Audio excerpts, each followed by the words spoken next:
Now, South Africa is working on an enhanced e-commerce strategy as part of its efforts to position customs as an economic enabler. The National Treasury, together with SARS, highlighted this at the opening of the 2025 Governing Council of the World Customs meeting in Pretoria. The World Customs Organization East and Southern Africa Governing Council meets annually to look at challenges faced by customs in the region. The delegates have flagged the rise in e-commerce activities, global trade instability and illicit financial flows as a threat to emerging economies and customs facilitation. As the administrator of customs in the country, SARS says the cross-border e-commerce market is continuing to grow and evolve, impacting customs agencies. With the country awaiting a third budget speech, the Finance Ministry says it's looking at enhanced investment in SARS. For more on this, we're now joined by Saunders from SG World Customs Organization. A very good evening to you. Thank you so much for your time. As we assess at some of the big challenges faced by customs in the region, I mean, a lot of factors were flagged today, but looking at some of those issues that have been raised, what stands out for you as we look at the entire value chain? I think the first thing that comes to mind is that customs has a very multifaceted function, one that's not often appreciated because the work that customs does is invisible unless there's an intervention. Customs is responsible for collecting appropriate revenue, it's responsible for facilitating legitimate trade, and it's also responsible for protecting society against dangerous trade that may cross borders. Balancing those three mandates is really the perpetual challenge that customs faces. And one of the ways that customs administrations are able to be successful in this regard, as volumes increase, as the complexity of supply chains increase, is through international cooperation and through standardization. And that's really what the World Customs Organization does. It's an organization made up of 186 customs administrations representing every region of the world, where we develop standards, provide guidance to really offer aspirationally what the state-of-the-art customs procedure should be. And then we provide implementation support to help customs administrations, including customs administrations in the Eastern Southern Africa region, to implement those standards so that customs improvements can be seen and have real-world effect, furthering the three missions that I mentioned at the outset. One of the other pressing challenges that were made mention of today at the meeting was the impact of global trade instability. I mean, what impact does that have on the role of international customization as you look at the bigger picture? In the context of uncertainties in trade policy, one thing is constant, and that's the mechanics of trade. The expectation of efficiency, the expectation of protection, the expectation of proper revenue collection, particularly where customs administrations are responsible for providing a substantial proportion of government revenue. Those things are constant.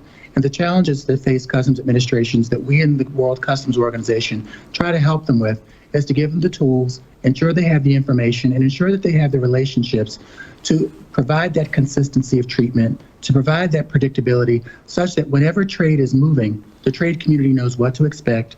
Society can feel safe that what's crossing the border is appropriate and safe for consumption, and also that the revenue that attaches to those cross-border transactions is collected for the benefit of public services in every market of destination. So while there may be a great deal of uncertainty around us and the trade environment, what's expected of customs is constant. And what we're trying to focus on is ensuring that the customs administrations that manage over 98% of global trade have the knowledge, have the tools, have the guidance to be able to do that job well in a time where society expects quite a bit and where tolerance for error is very low. In meeting society's expectations, I mean, what about the threat of illicit financial flows? What were some of the solutions that were presented as we look to resolving it? So this is obviously a complex problem because one of the challenges that we face as customs is that those actors that want to misuse the modalities of international trade are creating results like illicit financial flows, smuggling, other illegal trafficking. And so we had a panel today in the session this afternoon talking about solutions and approaches to illicit trade. And some of the ideas that I shared with the group is that there are 4 ingredients that we as customs administrations need to consider. The first is resolve and political will, and making sure that we're positioning ourselves to focus on this issue not for a moment, but in the long term. With that, looking at building situational awareness. What do we know about the illicit financial flows? What do we know about suspected actors? What do we know about trends so that we can use that information to direct our limited resources in ways that will have optimal impact?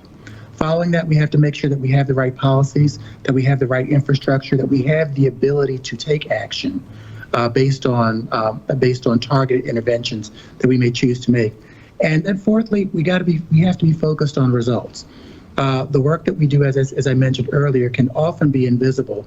But when we're talking about stopping illicit trade, when we're talking about stopping illicit financial flows, one of the things that we all want to see are results. We want to see seizures. We want to see illegal money taken out of the system. We want to see responsible parties penalized. And that's an issue that goes beyond customs administrations. It's really something that involves whole of government. It involves the law enforcement complex. It involves ministries of justice so that prosecutions can be brought to bear on parties. And it's something that we have to be consistent with, that we have to persist in the fight, because those people who are trying to misuse the system certainly aren't taking any breaks. Yeah. As South Africa looks to position customs as an economic enabler, what are the opportunities in that space as considerations are being made to make sure that that dream is realized? One of the things that has come out as a theme for this meeting is a focus on trade facilitation and the importance of working together to achieve that trade facilitation.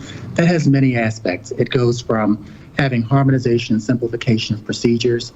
It goes to customs contacts to ensure that information about transactions can flow, and that where there is low risk, that understanding of low risk can go farther than a single market and work across multiple countries. It deals with customs to business relationships and making sure that we're working with the private sector to have them help us understand what the supply chains look like, have us gain that visibility so that we can assess risk and only take action where necessary. The problems that we're trying to solve, the solutions that we're trying to achieve, are ones that go beyond any single party. We have to bring the supply chain owners into the process.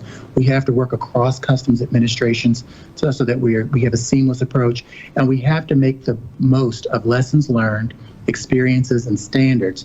So there's predictability of treatment, there's efficiency of effect, and there's an optimization of investment, because where customs administrations around the world are different parts of the spectrum in terms of their development, we have to make sure that we take the best of what has already been tried, what we know works, and to bring those solutions to developing countries, including in Eastern and Southern Africa, so that they can reap the benefits much more quickly and much more easily than they would if they were trying to venture into this space alone. Yeah. That's really the spirit of the meeting that we had today, was to talk about those solutions and how to collaborate because we have a shared purpose. Very well. Thank you so much for speaking to us this evening and giving us the much needed clarity. Ian Saunders from SG World Customs Organization there.